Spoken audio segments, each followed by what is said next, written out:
they changed the manager a few weeks ago. In the interim, before they appointed a manager, they hit form, and I've carried on that form. They would have been disappointed to get beaten by Walsall last weekend. But a good team and a good squad of players at this level. Some players who've played at a higher level for a number of years and a large part of their careers, and we know about their threat. Focus is always on ourselves, but hopefully it's a good spectacle in terms of the game, and for more fans coming through the door. And again, we're really looking forward to on the back of last weekend.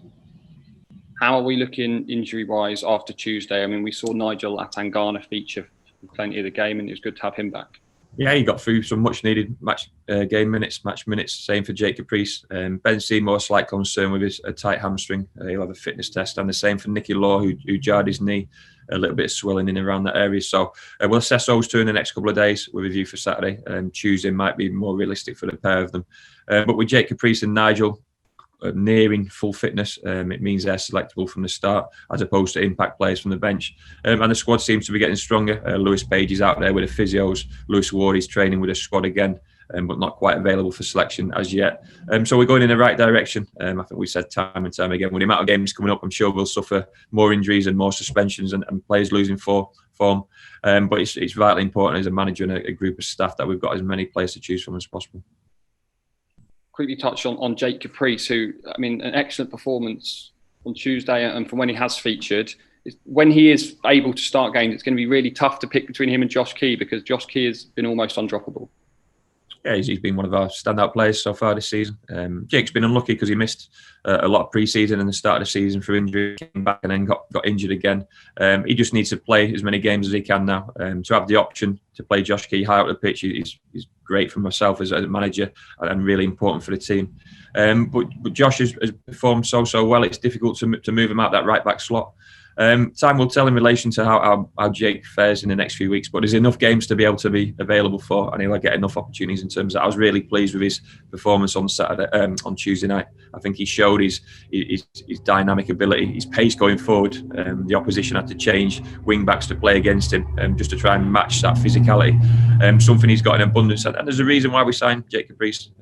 Hopefully from this point on, the likes of Jake and Nigel are available more often than not. Obviously, it was fantastic to have the fans back on Tuesday night. There was just over 700 in.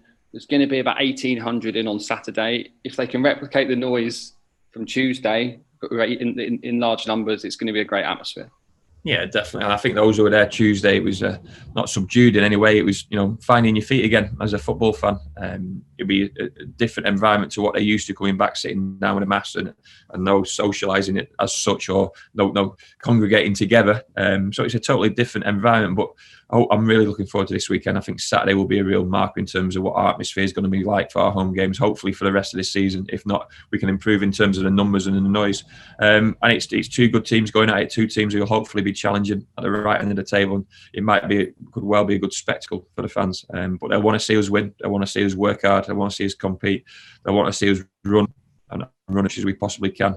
And hopefully it's a performance which reflects us so far this season. A performance with pace in our game, attacking prowess, which is good to watch. And like I say, they'll go home happy if we win a game. But they'll see a group of players and a group of players who've got, half of which will be academy products and half of which on the bench will be academy products. So there'll be some names that they've not seen before. So it'll be a new experience to see some of those players out on the pitch. And for some of those players, the first time they've played in front of their own fans in number. So we're really looking forward to this weekend. Obviously, this weekend is our designated Rainbow Laces fixture. With the unfortunate incident on Tuesday night, I think it's even more important than ever, isn't it, that as a club we champion inclusivity, diversity, and challenge discrimination. Yeah, discrimination of any kind won't be tolerated at our football club. I think everyone's been pretty clear in relation to that, and that should be the same throughout society as well. Look, for one individual's comments on Tuesday night, it made what should have been a positive evening turn into a difficult time for the football club, and it's a black mark on our history, and that will get investigated fully by both the police and our football club.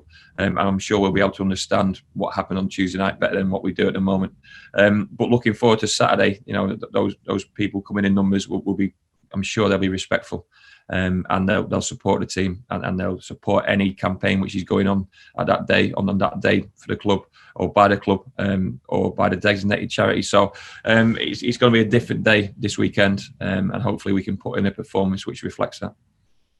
And finally, I know you're heading off shortly after this to the hospital. Just explain a bit about the Christmas cheer you're going to spread to some children.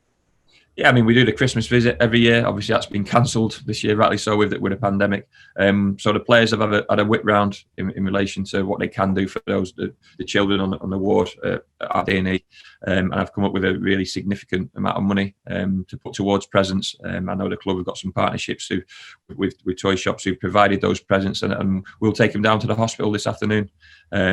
It's a shame we can't spend any time with those children in wards, because it's always an important time for the football club, but also an important time for the players in terms of seeing people in more difficult situations than ourselves at the moment. But hopefully those toys will end up in the right hands and spread a little bit of festive spirit, and anything we can do in relation to that. You just mentioned it there. We are a community club owned by the fans, and any role we play in the community is so important.